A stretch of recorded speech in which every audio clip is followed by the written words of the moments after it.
नमस्कार दोस्तों, स्वागत है आपका एक नए वीडियो में। महाराष्ट्र इलेक्शन में कांग्रेस की जबरदस्त हार पे आरजे रावत का टेक देखते हैं। ये अच्छा हो गया, महाराष्ट्र में ईवीएम की जीत हो गई और झारखंड में लोकतंत्र की। Very good. Are you comedy me?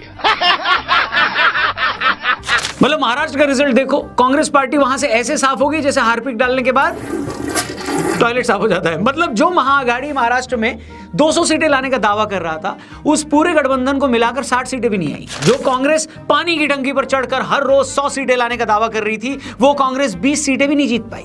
मतलब अगर क्रिकेट की तरह पॉलिटिक्स में भी मार खाकर रिटायर होने का ऑप्शन होता, तो राहुल बाबा 10 जनपद वाला बंगला किराए पर चढ़ाकर अभी हिमाचल के किसी आश्रम में सूर्य नमस्कार कर रहे होते। बस मतलब एक होती है कांटे की टक्कर, फिर होता है कड़ा मुकाबला, और फिर आती है इज्जतदार हार। मगर कांग्रेस के साथ महाराष्ट्र में जो हुआ है उसे कहते हैं चीरहरण। वो है जलालत, गजब बेइज्जती, दौड़ा दौड़ा कर मारना और कंबल कुटाई। गजब बेइज्जती है। गजब बेइज्जती। सच कहूं तो मेरे को तरस आता है इन पर कि लोकसभा के टाइम बीजेपी पूर्ण बहुमत से 20-30 सीटें पीछे रह गई, तो ये लोग ऐसे खुश हो रहे थे जैसे राहुल बाबा ने चेस वर्ल्ड कप में मैग्नस कार्लसन को हरा दिया हो। मतलब 10 साल सत्ता से बाहर रहने के बाद भी कांग्रेस पार्टी अपने दम पर 100 सीटें नहीं जीत पाई। मगर इनके नेता मुठ्ठियां भींचकर ऐसे सेलिब्रेट कर रहे थे मानो राहुल बाबा ने घर की गैराज में आलू से सोना बनाने वाली मशीन असेंबल कर ली हो। मैंने तब भी बहुत समझाया कि भाई बेशक बीजेपी को उतनी सीटें नहीं मिली जितनी मिलनी चाहिए थी, मगर बीजेपी को राइट ऑफ मत करो। 10 साल सरकार चलाने के बाद भी बीजेपी 240 सीटें जीत कर ला रही है। कांग्रेस पार्टी तो 10 साल सत्ता में रहने के बाद 40 सीटों पर सिमट गई थी, मगर ना, कांग्रेसी कहां सुनने वाले थे। ये दुनिया की इकलौती ऐसी पार्टी है जो लगातार तीसरा चुनाव हारने के बाद भी नाच नाच कर अपने घुटने तोड़ रही थी। 40 नंबर आने पर भी दोस्तों को पार्टी देने की जो खुशी है ना, वो वही बच्चा समझ सकता है जो खुद 3 साल से फेल हो रहा हो। लोकसभा इलेक्शन के बाद कांग्रेसियों को लग रहा था कि बस अभी हरियाणा इलेक्शन होंगे, हम उसमें जीत जाएंगे, हमारे जीतते ही नीतीश बाबू और चंद्रबाबू मोदी जी को फेसबुक पर अनफ्रेंड कर देंगे और अक्टूबर तक राहुल बाबा देश के प्रधानमंत्री बन जाएंगे। मगर हरियाणा में जो इनकी कुटाई हुई उसे पूरी दुनिया ने देखा। तब भी लोगों ने समझाया कि भैया अभी भी टाइम है, समझ जाओ, बीजेपी पर नहीं खुद पर ध्यान दो। मगर ना, तब भी इनको लग रहा था कि महाराष्ट्र में तो हम ही जीत जाएंगे। उस कॉन्फिडेंस की वजह यह थी कि लोकसभा इलेक्शन में महाआघाड़ी ने महाराष्ट्र में 48 में से 30 सीटें जीती थी। बीजेपी वाले एनडीए को सिर्फ 17 सीटें आई थी। मगर राजनीति में कुछ भी मान नहीं लिया जाता, कुछ भी फिक्स नहीं होता है। 4 महीने का टाइम चीजें बदलने के लिए काफी होता है, और महाराष्ट्र में भी वही हुआ। मध्य प्रदेश में शिवराज मामा ने लाडली लक्ष्मी योजना चलाकर बेटियों को 43,000 देने शुरू की। महाराष्ट्र में एनडीए की सरकार ने उसी योजना की यहां कॉपी कर ली। इनफैक्ट वो उससे एक कदम आगे निकल गई। उसने जून में मुख्यमंत्री माझी लाड़की बहन योजना स्टार्ट कर दी। सरकार ने अनाउंस कर दिया कि इस योजना में हम 65 साल तक की महिलाओं को हर महीने 1,500 रुपए देंगे। इतना ही नहीं, महाराष्ट्र सरकार ने दिवाली बोनस के तौर पर अक्टूबर नवंबर यानी 2 महीने के 3,000 रुपए एक साथ महिलाओं के अकाउंट में ट्रांसफर करा दी। इलेक्शन से पहले एनडीए सरकार की ये स्कीम गेम चेंजर साबित हो गई। उन्होंने अपने मैनिफेस्टो में यहां तक लिख दिया कि अगर हम दोबारा सत्ता में आए तो इस 1,500 बढ़ाकर महिलाओं को हर महीने 2,100 रुपए देंगे। महाआघाड़ी ने भी अनाउंस कर दिया कि हम आए 3,000 देंगे। लेकिन महाराष्ट्र की जनता को लगा कि कांग्रेस के 3,000 का तो भरोसा नहीं है, इस सरकार में तो हमें 1,500 मिलना शुरू हो चुका है, तो हम ये काहे को छोड़े।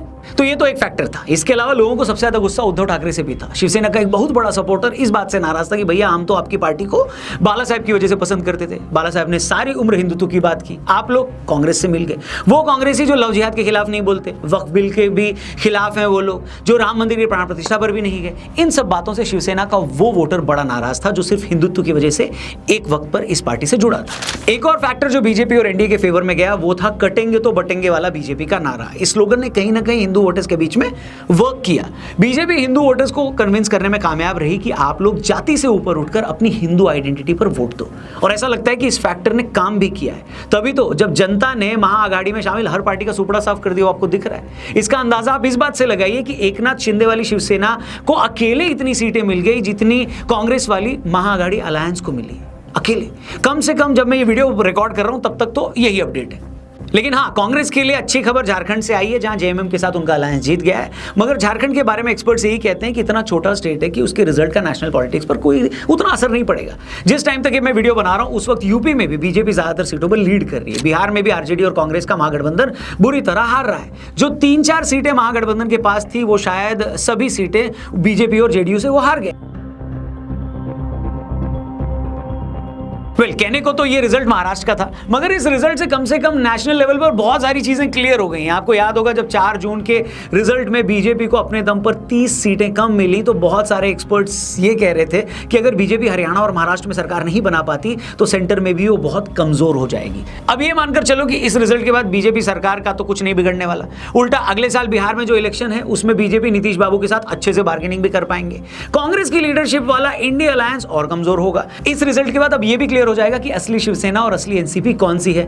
सेंट्रल लेवल पर मोदी गवर्नमेंट यूसीसी और वक्फ एक्ट पर टफ डिसीजन भी ले पाएगी। और लोकसभा इलेक्शन के बाद कुछ लोग जो ये माहौल बना रहे थे कि मोदी की पॉपुलैरिटी कम हुई है, कम से कम वो परसेप्शन भी अब दूर हो जाएगा।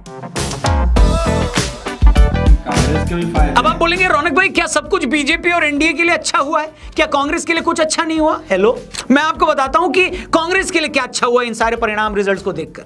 महाराष्ट्र में कांग्रेस का सुपड़ा साफ होने का एक फायदा, और या फिर ये कहें कि सबसे बड़ा फायदा जो कांग्रेस को हुआ वो ये कि अब कांग्रेस को इस बात की टेंशन नहीं लेनी है कि बीजेपी कहीं उनके विधायक तोड़ न ले। मतलब उनके इतने विधायक जीतकर ही नहीं आए कि उन्हें तोड़ा जा सके। वरना कांग्रेस की असली टेंशन ये होती थी कि या तो उनके उम्मीदवार इलेक्शन जीत नहीं पाते थे, और जीत जाते थे तो पार्टी में टिक नहीं पाते थे। फिर बीजेपी के चंगुल से उन्हें बचाने के लिए कांग्रेस को रिजॉर्ट में रुकवाना पड़ता था अपने विधायकों को। और शादी के सीजन में अच्छे रिजॉर्ट भी इतने सारे महंगे मिलते हैं कि नहीं। इस रिजल्ट के बाद कांग्रेस की सारी टेंशन क्या हो गई राहुल जी? खत्म। इस रिजल्ट के बाद कांग्रेस के लिए दूसरा फायदा ये है कि उनके नेताओं की सेहत के लिए भी ये रिजल्ट अच्छा है। आजकल क्योंकि हर दूसरी रील में अपन क्या देखते हैं, फिटनेस इन्फ्लुएंसर्स हमें बता रहे होते हैं कि मीठा यानी स्वीट्स हमारी सेहत के लिए कितना खतरनाक है। अगर कांग्रेस जीत जाती तो उनके नेताओं को फिर लड्डू और जलेबी जैसी मीठी चीजें खानी पड़ती, उससे उनका इंसुलिन स्पाइक कर जाता, इससे हार्ट अटैक का भी खतरा बढ़ सकता था। लेकिन एक सेकेंड, जैसा रिजल्ट आया है कांग्रेस का, हार्ट अटैक का खतरा तो अभी भी होगा, लेकिन हाँ लड्डू खाकर बीमार पड़ जाते तो ज्यादा बुरा होता नहीं। वहीं हरियाणा के बाद अब महाराष्ट्र चुनाव हारने के बाद कांग्रेसी नेताओं की लाइफ में सुकून भी आ जाएगा। कैसे? जैसे लोकसभा इलेक्शन में जब वो 99 सीटें जीते थे तो उनको एक झूठी उम्मीद हो गई थी कि हम तो सरकार में आ सकते हैं। इसी चक्कर में उन्होंने हरियाणा और महाराष्ट्र में बहुत जोर लगाया, लेकिन कुछ हुआ नहीं। अब लगातार 2 इलेक्शन हारकर कांग्रेस ने अपनी पुरानी फॉर्म फिर से हासिल कर ली है। जून में उनके कुछ नेता जो गुब्बारा बनकर फूल गए थे, महाराष्ट्र के रिजल्ट ने उस गुब्बारे में सुई मारने का काम किया है। नहीं सॉरी, सुई नहीं, ऐसा लग रहा है तलवार ही घुसा दी है। मजा आया।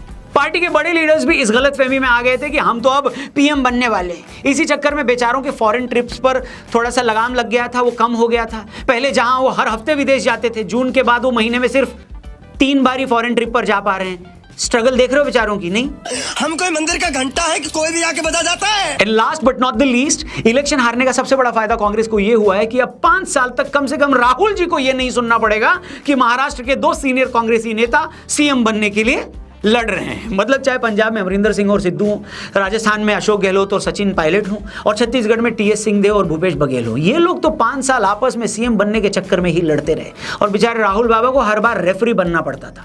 अब राहुल बाबा चाहें तो अपने अंदर के रेफरी को कुछ टाइम के लिए छुट्टियों पर भेज सकते हैं, और चाहें तो उस रेफरी को अपने साथ छुट्टियों पर ले भी जा सकते हैं। नहीं मतलब इतने सारे फायदे तो हुए कांग्रेस को एक और इलेक्शन हारने से। फिर आप कहते हो कि हम सिर्फ बीजेपी के फायदे गिनाते हैं। बाकी आपका क्या कहना है महाराष्ट्र के इन नतीजों पर? क्या इस रिजल्ट के बाद मोदी और मजबूत होंगे? राहुल का फ्यूचर क्या होगा? क्या बीजेपी के सहयोगी कमजोर होंगे? जो भी आपको लगता है खुला है, क्या कमेंट बॉक्स जरूर लिखना। वीडियो पसंद आई हो तो इसे अपने दोस्तों से भी जरूर शेयर करना, चैनल भी सब्सक्राइब करके जाना।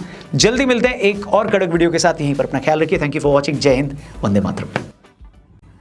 कैसा लगा वीडियो आप लोगों को?